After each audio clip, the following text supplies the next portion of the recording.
አሰላሙ አለይኩም ወራህመቱላሂ ወበረካቱ። ሰላም እንዴት ናችሁ? እህታችን እዚህ አንድ ጥያቄ ትጠይቃለች። ምን ትላለች? ጀነትን ያየ ሰው አለ ወይ ትላለች። አዎ ጀነትን ያየ ሰው አለ።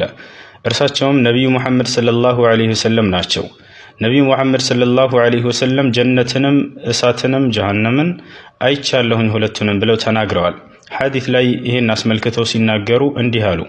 اطلعت في الجنة فرأيت أكثر أهلها الفقراء واطلعت في النار فرأيت أكثر أهلها النساء ብለው ተናገሩ።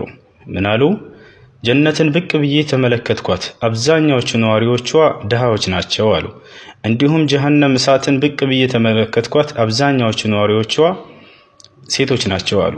ሴቶችም ጠየቁ፣ በጣም ደነገጡና ወሊመ ያ ረሱላህ አሉ። ለምንድነው አንቱ የአላህ መልእክተኛ እሳት ውስጥኛ ልንበዛ የቻልነው ብለው ጠየቁ። ነቢያችን ሙሐመድ ሰለላሁ ዐለይሂ ወሰለም እንዲህ ብለው መለሱላቸው።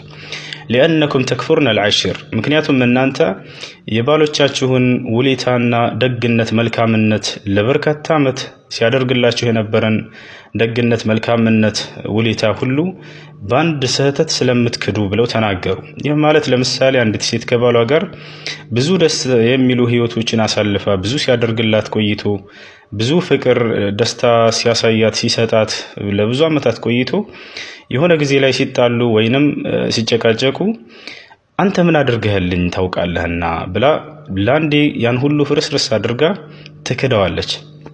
የዚች አይነት ሴት ጀሃነም እሳት ውስጥ እንደምትበዛ ተናግረዋል ነቢያችን ሰለላሁ ዐለይሂ ወሰለም። ስለዚህ ሴቶች አደራ በባሎቻችሁና በእናንተ መካከል ለሚፈጠሩ ችግራቶች እንዲህ አይነት ቃላቶችን ከመናገርና ከመካድ የባላችሁን ውለታ ተጠንቀቁ። የባሉን ውለታና ጸጋ ያደረገላችሁን ሁሉ መካድ ለጀሃነም እሳት እንድትዳረጉ ይህ ሰበብ ይሆንባችኋል። ስለዚህ ጥንቃቄ አድርጉ። ሌላው ነገር ምን አሉ አስከትለው ነቢያችን ሰለላሁ ዐለይሂ ወሰለም ወተክፊርነ ለዕን አሉ። እንዲሁም እርግማንን ስለምታበዙ አሉ። እርግማንን ዝም ብሎ በትንሹ በትልቁ ነገር አላህ ይድፋህ እንትን ይበለህ እንዲህ አይነት ነገር ጥንቃቄ አድርጉ። እርግማን፣ ሰዎችን መዝለፍ፣ ማማት፣ በክብራቸው ላይ መረማመድ፣ መሳደብ ከእንዲህ አይነት ነገራቶች ሁሉ ተጠንቀቁ። እነዚህ ሁሉ ለእሳት የሚዳርጉ ታላላቅ ምክንያቶች ናቸው። ለምን ለሴቶች ተባሉ እነዚህ ከተባለ በአብዛኛው የሚስተዋሉት ሴቶች ላይ ስለሆነ ማለት ነው። ስለዚህ ጥንቃቄ አድርጉ።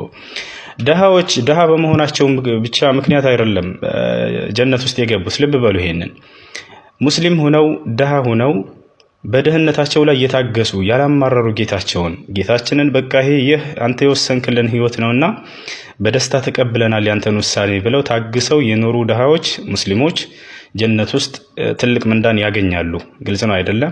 ሙስሊም ባይሆኑ ኑሮ ድሃ ስለሆኑ ብቻ ጀነት አይደሰቱም፣ አይገቡም። ድህነት